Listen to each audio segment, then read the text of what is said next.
പരിചയം അതിലും കൂടുതലുണ്ട്. കുറേ നാൾ പോയി കഴിഞ്ഞിട്ട് ഒരു ദിവസം രണ്ടുപേരുടെയും വീട്ടിൽ നിന്നാണ് കസ്തൂരിമാൻ എന്ന സീരിയലിലൂടെ എല്ലാവർക്കും ഏറെ പ്രിയപ്പെട്ട ഒരു നടിയായിരുന്നു ഹരിത ജി നായർ.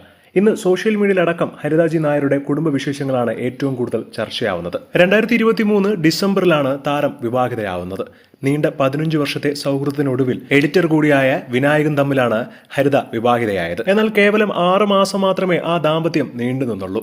2 വർഷങ്ങൾക്കിപ്പുറം ഇപ്പോഴിതാ താൻ വിവാഹമോചിതയായി എന്ന് തുറന്നു പറഞ്ഞുകൊണ്ട് കുറെ വെളിപ്പെടുത്തലുകൾ നടത്തിയിരിക്കുകയാണ് താരം. കഴിഞ്ഞ 1.5 വർഷമായി താനും ഭർത്താവും വേർപിരിഞ്ഞാണ് താമസിക്കുന്നത്. അതായത് വിവാഹം കഴിഞ്ഞ് 6 മാസം കഴിഞ്ഞതും ഞങ്ങൾ വേർപിരിഞ്ഞാണ് താമസിക്കുന്നത്. 1.5 വർഷത്തിന് ഇപ്പുറം ഞാനും ഭർത്താവായ വിനായകൻ തമ്മിൽ വേർപിരിയാൻ തീരുമാനിച്ചിരിക്കുകയാണ്. ഞങ്ങളുടെ കുടുംബം ഇതിന് ഒപ്പം നിന്നു എന്നുള്ള കാര്യം വലിയധികം സന്തോഷം തരുന്നു. കാരണം അവർ ഇതിനെ എങ്ങനെ കാണുമെന്ന് ഞങ്ങൾക്ക് ഭയമുണ്ടായിരുന്നു. ഈ ഒരു കാര്യം വീട്ടിൽ അവതരിപ്പിക്കുകയും പിന്നീട് ഒത്തുപോകാൻ കഴിയില്ല എന്ന് അവർക്ക് മനസ്സിലായതിനു ശേഷമാണ് വിവാഹമോചനരാവാൻ തീരുമാനിച്ചത്. പക്ഷെ ഞങ്ങൾ നല്ല സൗഹൃദത്തിലായിരിക്കും അവസാനം വരെ. എന്താണ് വിവാഹമോചനത്തിന്റെ കാരണമെന്ന് ഞങ്ങൾക്ക് വെളിപ്പെടുത്താൻ താല്പര്യമില്ലെന്നും ഞങ്ങളുടെ സ്വകാര്യതയെ മാനിക്കണമെന്ന് പറഞ്ഞുകൊണ്ട് ഭർത്താവായ വിനായകം സോഷ്യൽ മീഡിയയിൽ പോസ്റ്റ് പങ്കുവച്ചിട്ടുണ്ടായിരുന്നു.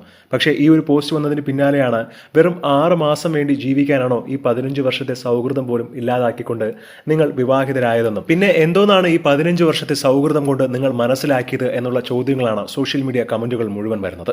കൂടുതൽ പേരും ഹരിത ജി നായരെയാണ് കുറ്റപ്പെടുത്തുന്നത്. എന്താണ് ഇതിനെക്കുറിച്ചുള്ള നിങ്ങളുടെ അഭിപ്രായമെന്ന് താഴെ മറക്കാതെ കമന്റ് ചെയ്യുക. ഒപ്പം വീഡിയോ ലൈക്ക് ചെയ്ത് മറക്കാതെ സബ്സ്ക്രൈബ് ചെയ്യുക.